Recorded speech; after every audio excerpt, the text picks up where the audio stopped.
Welcome to Battleground Ideas, where faith, philosophy, and culture collide, to our video channel. I want to say thanks for being here today because I know that your time is important. We have a discussion today entitled, Should You Be Concerned About Critical Race Theory? And I know that's a question that's on a lot of people's minds because as we hear it circulate through the media and through social media, you hear a lot of different perspectives on different sides of this coin. You have people say it doesn't exist and it's being overblown. And you have other people say it's worthy of legislating out of their schools and communities. So the question is, what's at work? And should you be concerned? So if you're new to this channel, what I end up doing is taking a deeper dive. I'm going to give you background sources. We're going to look at Marx. We're going to look at Solzhenitsyn. We're going to look at critical race, the writings of critical race theorists. And we're going to take a look at the writings of critical theorists. I want you to know what is actually behind critical race theory. And should you be concerned? I'll give you my perspective at the end.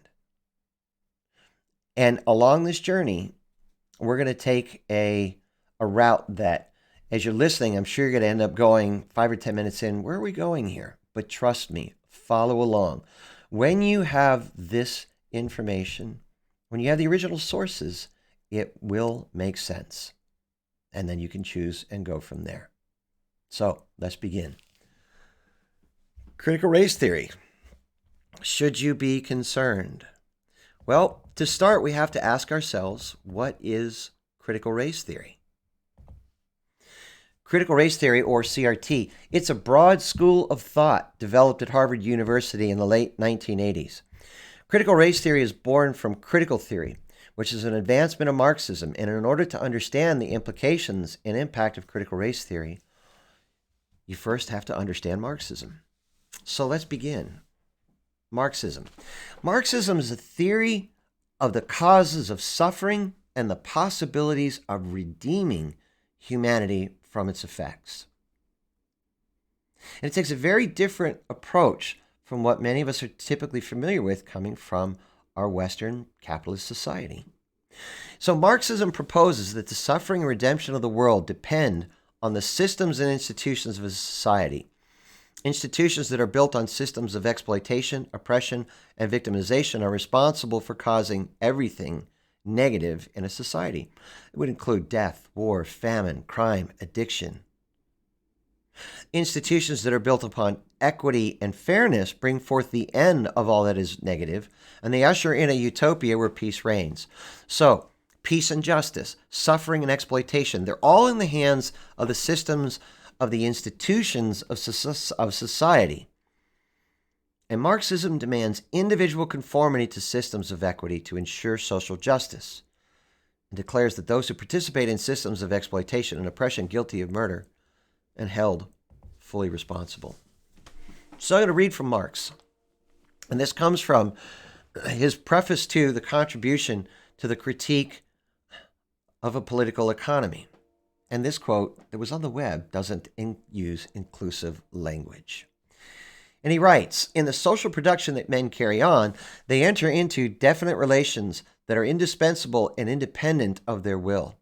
Relations of production of capitalism, which correspond to a definite stage of development of the material forces of production. So, the sum total of these relations of production constitutes the economic structure of society, the real foundation on which rises a legal and political superstructure, and to which correspond the definite forms of social consciousness. The mode of production in material life determines the general characteristics of the social, political, and intellectual processes of life. It is not the consciousness of men which determines their existence. It is, on the contrary, their social existence which determines their consciousness. So we're going to work back through here, and I'm going to explain, now I want to explain what Marx is his theory about, number one, the way that societies are built, and number two, the way that those institutions cause exploitation. Listen to his last sentence. It is not the consciousness of humanity which determines its existence. On the contrary, their social existence determines their consciousness. It is society that determines and shapes and creates what people think and who they are. That is why today people say race and gender are social constructs. And as we look down through this, he says it is for him, the overall structure of the capitalist society, capitalist economics, the development of the production of material forces, these constitute the structure for your legal and political superstructure. So it's the structure of your society that creates your legal and political systems. It creates a social consciousness, and that social consciousness determines individual human consciousness. It's not the individual. It is the systems of society and the way that they are structured and the way that they operate that influence and create and ultimately force what people think and then what they do. So here's how this would work. Suffering and conflict cause. Corrupt institutions, they cause exploitation by restricting access to food, education, healthcare, housing. Okay? These create inequalities. Some have more, some have less, i.e. income inequality. This exploitation murders by causing avoidable death and suffering as people endure substandard conditions that degrade their mental and physical health and safety. So inequalities are purposely constructed to exploit, and those who build them are responsible for the outcomes. So here's the effect of this. Inequalities that result from exploitation result in continual suffering and slow, unnecessary death. Marx considered that murder. Exploitation of inequality is responsible for everything negative in society, destroying everything of value that came before it in any society. So let's give an example of crime. In contemporary America, if we have inequalities, Jeff Bezos has a tremendous amount, others, myself included, have less. So let's say that I did not like my life as it so stood, and I decided to go to Jeff Bezos and take from his material possessions so that I could have more and to meet my perceived needs, and real or otherwise. And let's say I redistributed some of that to the members of my community who didn't have as much as Jeff Bezos. Of course, we would consider that today, in our world, theft. In a Marxist worldview, that's not crime. That's social justice. Your activities have been forced. Your actions have been forced. I have been forced to do this because of the suffering that I endure from the inequality that I've experienced. So, how do we end the cycle? How do we break this? What is the redemption for humanity? The destruction of corrupt institutions and societies are an absolute moral imperative. Institutions of oppression equal slavery. Institutions of oppression equal murder. Institutions of oppression equal victimization. So destroying the system means you deliver humanity from slavery, from murder, from exploitation, from war. You can continue the list.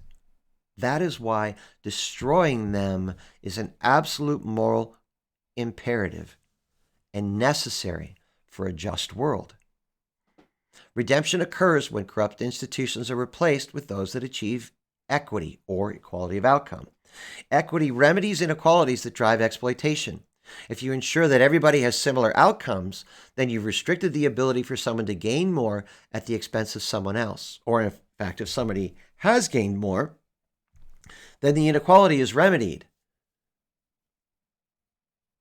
because you have created an equal playing field in terms of outcomes.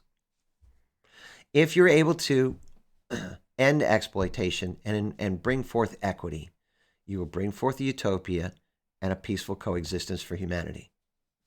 Now, let me take a moment and explain this for you. I'm going to put this into real-world terms because there's a lot of theory going on at this point in time. So here's the way that Marx saw it. So in a capitalist system, you had a capitalist, you had an individual who had a business, owned the means of production, had wealth, and you had workers. Now, when the worker goes to work for the capitalist, and he takes his wage and goes home, the capitalist keeps what's left over as a profit. Marx saw that profit as theft. he called it wage slavery and imperialist war. And he, in his mind, declared that when capitalists retained profits, they were stealing from workers and declaring war, the equivalence of physical war, on the people that were at the lower end of the inequality. And I'll put this into real world terms for us. So let's say that you're a capitalist and you own a business. Let's say I come to work for you and we agree upon a wage. I work for $8 an hour and I'll work a long day. I'll work 10 hours a day. So I come to work for you and I work for 10 hours a day. And of course, my wages at the end of the day are $80. But in the process of working for you, I've created $300 worth of value for your company. And that could be in any number of forms. So you as the capitalist pay me my $80 and you have $220 left over. From that $220, you'll pay some business expenses and there will be funds left over from there. Those leftover funds the capitalist keeps and he calls that a profit. Marx felt that the fact that the capitalist did not redistribute those profits equally amongst himself and his workers, he called that wage slavery and imperialist war. Now, Marx, in an isolated context, could have a point. Because let's say I'm working, and let's say at the end of the day, I get paid every 2 weeks, and somebody, unbeknownst to me, is taking $100 every paycheck from my every pay period, taking $100 from my paycheck, and I run a deficit. So at the end of those 2 weeks, I can survive that. And I can survive it for another 2 weeks. I probably survive it for another 2 weeks after that. But eventually, long term, I'm going to run out of the ability to save. So after years go by, and let's say I have a family with children, and my car breaks down. The fact that I haven't been able to save, I have a pretty difficult choice. Is it fix my car or groceries? I have to get to work. If I don't get to work, I can't continue to bring money in. Is it fix my car or purchase medicine, go to see the doctor? I'm making a choice between healthcare. Say the roof on my house goes bad. I got a leaking roof. The structure of the house is getting bad. It's damp inside. We get sick. I don't have money for a new roof. So in isolation, Marx did have a point. And of course, if people didn't have adequate food, adequate health care, adequate shelter, that yes, they're probably going to die an early death. But what Marx doesn't take into account is that I could get education to improve skills and get a better job. I have the ability to go look for a better job. I have the ability to translate my experience into greater wages. I have the ability to get educated. I have the ability to start my own business, which so many people do. But those factors were not important to Marx. Marx declared the system to be war on humanity, and it needed to be destroyed, and a new one built in its place. So I'm going to read from Alexander Solzhenitsyn's The Gulag Archipelago, and this is from the abridged version, pages 171 and 172. And this will put this all into perspective. And he writes, didn't Marx and Engels teach that the old bourgeois machinery of capitalist compulsion had to be broken up and a new one created immediately in its place? And included in the machinery of compulsion were the army, the police, the courts, and the prisons. Sound familiar? How, in establishing the dictatorship of the proletariat, could they delay with a new type of prison? Thus, we can observe that the leading idea of the archipelago of forced labor, that with the concentration camps of Stalinist Russia and Maoist China, that these places had been advanced in the first month after the October Revolution in 1917. And even while sitting peacefully among the fragrant hay-mowings of Roslov and listening to the buzzing bumblebees, Lenin could not himself but ponder the future penal system. Even then, he had things worked out, and he had reassured us. And he quotes Lenin, saying, the suppression of the minority of the exploiters of capitalists, of the hired slaves of yesterday, is a matter so comparatively easy, simple, and natural, that is going to cost much less in blood, will be much cheaper for humanity than the preceding suppression of the majority of capitalists by the minority.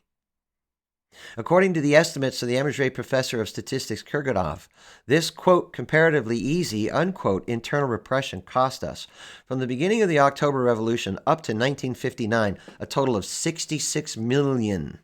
Yes, 66 million lives. We, of course, cannot vouch for this figure, but we have none that is official. And just as soon as the official figure is issued, the specialists can make the necessary critical comparisons. So let me break this down for you. Solzhenitsyn begins by saying and giving us the basic tenets of Marxism, that the capitalist machinery, which has caused for so much suffering and murder, it had to be broken up, and a new one created immediately in its place. But, as Marx said, social institutions, the police, the army, the courts, the prisons, all of the social institutions that were in existence were corrupt because they were built off of the corrupt system. And a new structures of policing, of courts, of a legal system, of prisons had to be established in its place. But the prisons under Lenin and Stalin and Mao and Pol Pot were prisons unlike anything the world has ever seen or known. And here's the horrifying part about this. Lenin envisioned this prison system, the gulags of the Soviet Union that were copied in China and throughout the world. He envisioned them, and this is what way Solzhenitsyn places this. That here's Lenin sitting peacefully among the fragrant hay mowings of Rozliv, listening to the buzzing of bumblebees, envisioning a concentration camp system that will put an end to those who are supporting capitalist systems or even speaking out against them. And this is what Lenin says. Listen, the suppression of the capitalists by the workers is a matter so comparatively easy, so simple and natural, that it is going to cost much less in blood and will be cheaper for humanity than the amount of blood that was spilled by capitalism itself. 66 million lives were lost in the Soviet gulags. But that was the necessary price, a cheap cost that had to be paid, because you were removing 66 million oppressors. And in Lenin's mind, who knows? That saved 66 billion lives. 6 billion.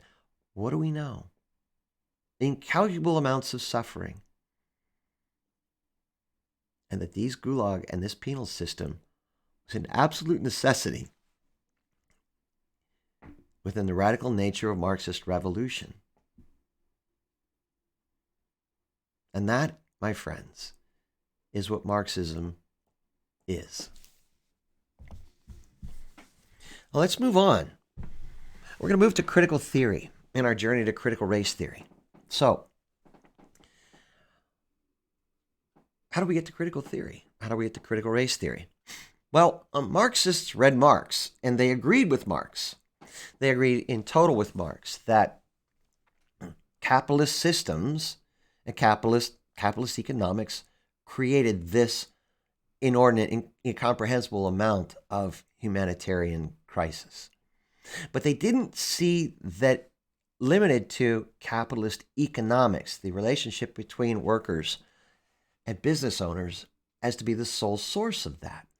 They felt that the oppression stemmed to every aspect of a capitalist society. So, critical theory is an advancement of Marxism.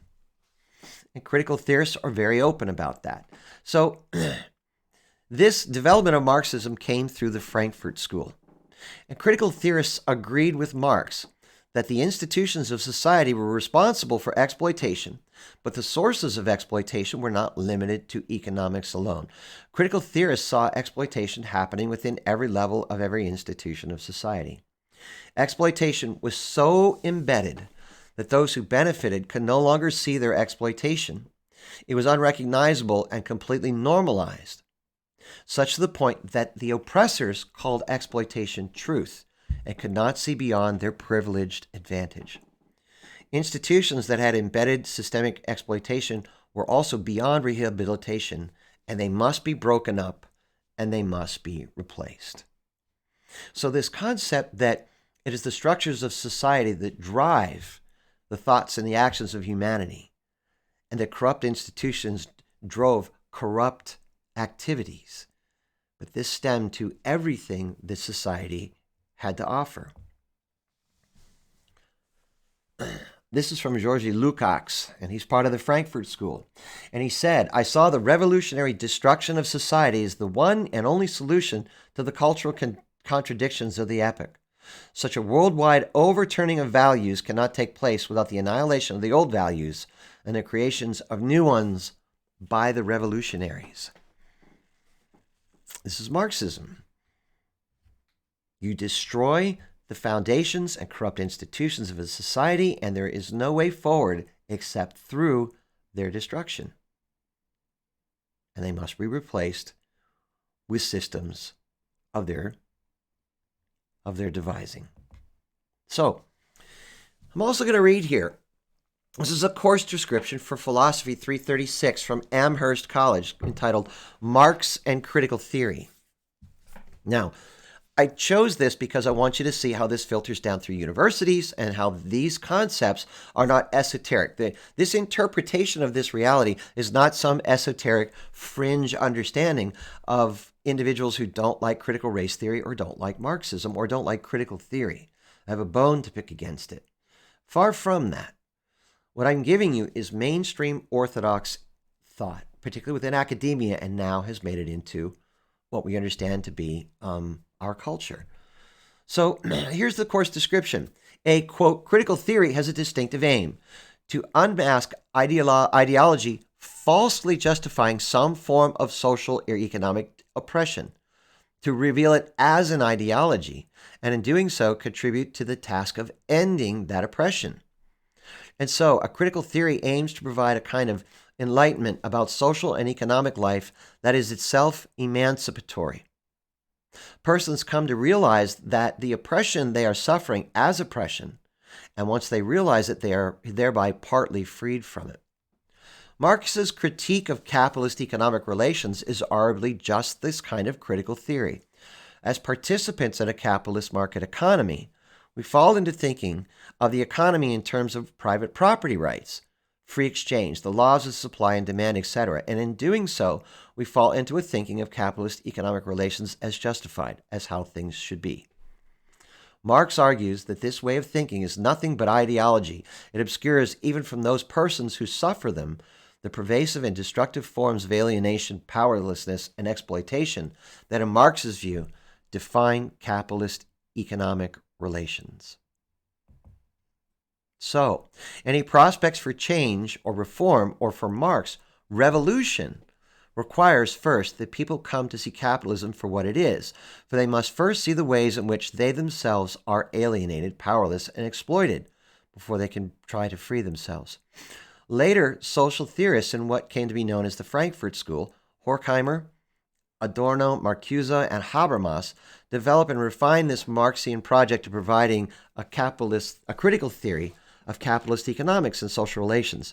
In particular, they argue, the forms of oppression distinctive of late capitalism are importantly different than the forms Marx found in the early capitalism of the Industrial Revolution.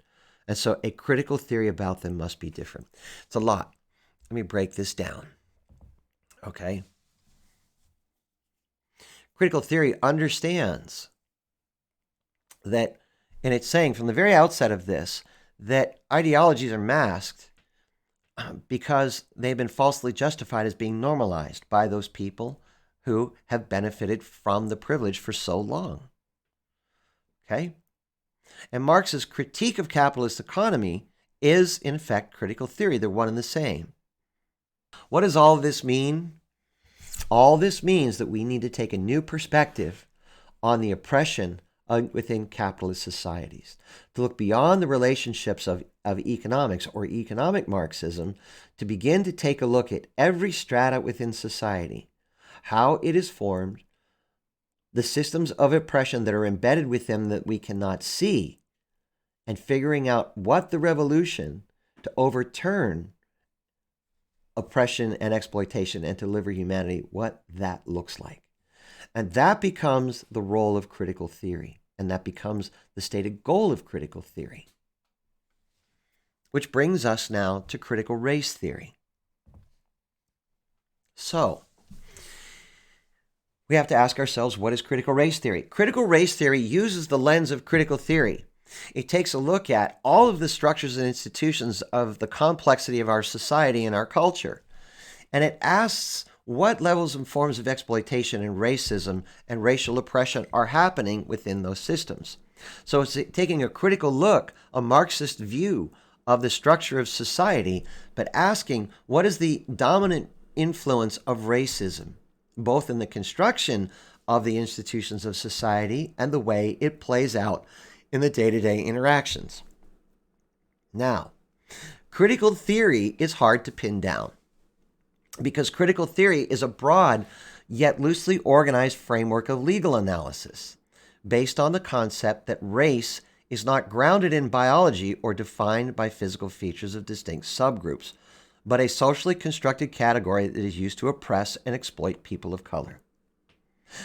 That last statement, but a socially constructed category that is used to oppress and exploit people of color, goes right back to the very first quote that I read you on Marx, where Marx says, what? It is the foundations of a society that create its social institutions, and those social institutions create the consciousness of human beings. So race and racism, gender and gender inequality, those concepts are all socially constructed. They have no grounding in biology. They are a product of the mindset of society. And if you can control society, you can control the mindset and its outcomes. Now, here's where we run into the challenge of CRT. And that is its broad understanding of its definition. Because what had occurred with critical race theory was it was this momentum of intellectual thought, of intellectual investigation that happened through a number of people, primarily at Harvard University. So as you have a diversity of analysis and a diversity of people, you're going to have a diversity of thoughts, diversity of outcomes, and a diversity of opinions and diversity of application.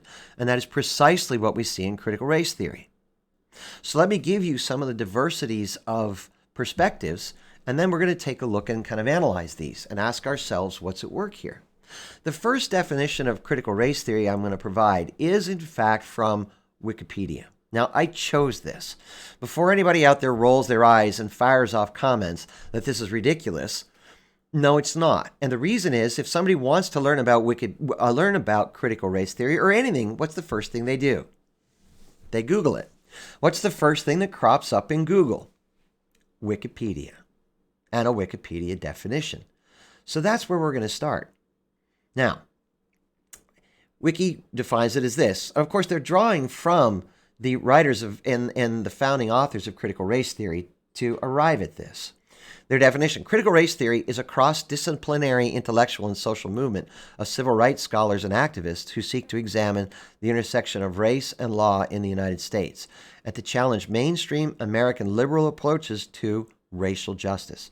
For example, the CRT conceptual framework is one way to study how and why U.S. courts give more lenient punishment to drug dealers from some races than to drug dealers of other races. This is a more academic and more bounded understanding of critical race theory. And I would actually say that there's value in this. Because if we have a new paradigm, a new lens, a new way of approaching the world to do analysis, then absolutely, we should stop and we should listen to the voices. Because in reality, if there's something about the way in which we have all lived that leaves us blind to, well, we all have our blind spots, to ongoing oppression, ongoing racism, then in fact, we need to take a look at that. And if there's some things we need to hear, we need to hear them. So we don't want to see any of this embedded within our institution. We have a terrible history of racism in America. And racism is, I mean, there's not much negative you can say about it that's too strong in many ways. It shouldn't have a part in any healthy, functioning society that's built upon the concepts of virtue and justice. So yeah, I mean, let's take a look at our world through a lens that we're able to ask ourselves, have we missed something here? What do we need to see? How do we need to understand our world? So that we can have balanced discussions about how we bring an end to that. But, and there's always a but, nobody can guarantee that it stays bounded within an academic concept. And even academics themselves today are fairly radical in their understanding of not only critical race theory, but what needs to happen to address what racism is in America and how we address it. So, this is from Cornel West, from a forward to Critical Race Theory, Key Writings That Formed the Movement. And Cornel West defines it as critical race theory as this. Critical race theory is the most exciting development in contemporary legal studies. This comprehensive movement in thought and life, created primarily, though not exclusively, by progressive intellectuals of color, compels us to confront critically the most explosive issue in American civilization: the historical centrality and complicity of law in upholding white supremacy and concomitant hierarchies of gender, class, and sexual orientation. So, in the eyes of Cornel West, our entire legal institution, all of our laws, are complicit in not only creating but upholding and enforcing white supremacy, and a similar level of victimization and oppression for the hierarchies of gender, class, and sexual orientation. It's fairly charged language. And the problem with that is I want to see white supremacy removed from my community, my society, my country. My country, there's no room for white supremacy. But when you redefine an entire legal system from a perspective that says every bit of it from top to bottom is white supremacy and white supremacist, what does that motivate people to do? How does that motivate people to see their world? But it doesn't end there. This is from Ibram X. Kendi on How to Be an Anti-Racist, pages 151 and 157. So, Kendi now goes so far as to now intertwine race with economic class oppression of Karl Marx. Class racist is one who is racializing the classes, supporting policies of racial capitalism against those race classes, and justifying them by racist ideas about those race classes. An anti-racist, anti-capitalist, one who is opposing racial capitalism. Anti-racist policies, he says, cannot eliminate class racism without anti-capitalist policies. That's the verbiage of Marx. That's the verbiage of Lenin. If you think I'm kidding, he writes further. This is from How to Be an Anti-Racist, page 156. Assimilationist leaders of some socialist and communist organizations have asked people of color to leave their racial identities and anti-racist battle plans at the door, decrying identity politics. Some of these socialists and communists may not be familiar with their ideological guides' writings on race. The discovery of gold and silver in America, Karl Marx once wrote, the extirpation and enslavement and entombment in mines of the Aboriginal population, the beginning of a conquest and looting of the East Indies, the turning of Africa into a warren for the commercial hunting of black skins, signalized the rosy dawn of the capitalist production. Marx recognized the birth of the co-joined twins. So, Ibram X. Kendi places racism squarely in the same class of economic oppression that was the cornerstone to Marx, that has been this cornerstone understanding. And if Lenin and Stalin and Mao and countless others have considered that economic oppression so pernicious of capitalism that it was worthy of destroying entire economic systems, and the 66 million of the Soviet Union, it doesn't end there. There's likely 66 million or more in Maoist China. Over 100 million souls have been liquidated in the 20th century. And the Marxist attempt to eradicate the corrupt system of capitalism in their eyes and to bring forth economic justice and equity. And now, Ibram X. Kendi places race and co-joins it with the economic class oppression of Marx. This outlines the problem with critical race theory. Which definition and which application are we dealing with? Because I can look at this more academic approach to say, I'm all willing to have a discussion about how we got to where we are. What have we not seen? What have we overlooked? Can we have a healthy, balanced discussion about how we move forward? But critical race theorists and anybody within our culture cannot promise me that it stays bounded there. When you move into the language of Cornel West and Ibram X. Kendi, you are firmly in a radical Marxist understanding and interpretation. And when you see in our culture the movement towards a defunding of the police, decriminalization movements of changing the way we understand crime, and decarceration movements in which we are going to radically alter prisons. This takes us back to the Solzhenitsyn quote. This takes us back to the very foundation of what I read in Marx. That the social structures of our society, be they corrupt, must be torn asunder. And to deny that critical race theory has at least 1 foot or more firmly implanted in a Marxist understanding and a fairly radical Marxist view of American society. Are we starting to get the picture? The question is, how do we define CRT? Is it a lens that reveals the unseen advantages of people gain from the institutions of society, illuminating racism and discrimination that had been ignored or discounted? Or is it a vehicle for radicalism that draws upon its Marxist roots, taking a Marxist approach to societal transformation? The latter is of great concern because Marxism historically used to sanction violence against the people, property of communities, and must be revealed and resisted in any way possible.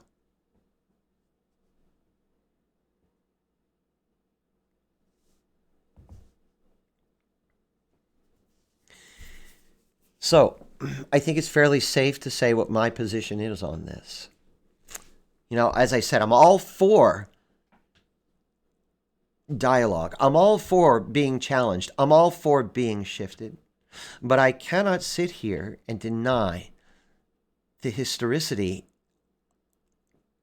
and the fact that critical race theory traces its lineage and its contemporary connection to the most historically radical understandings of a Marxist interpretation of society. And as an individual, I can't sit back and say and act as though there's nothing to see. There's nothing to be concerned about. So I leave this to you, for you to decide. I leave this to you for your understanding. But I will also say this. There is no way to hide the radical underpinnings and radical associations that critical race theory has as it manifests in the intellectual life and the relationship between individuals and race in American culture. And I, for one, as an individual, will stand up to make sure that people recognize that and that they have the ability to engage, because the stakes are high and we don't know what the outcome is. With that, I want to thank you for being a part of this today, for watching, for viewing. And again, we're going to go down through the, hey, if you like it, please hit the like button, subscribe so you can get notifications. This video channel is just getting up and running. There will be more content coming as soon as I can get this out. I'm going to continue to do deep dives like this because I want you to have the information. And these discussions are absolutely critical for us as a nation and as a society moving forward. Once again, thank you for being a part of Battleground Ideas, where faith, philosophy, and culture collide. And until you're able to come be a part of our forum again, peace be to you. Thank you.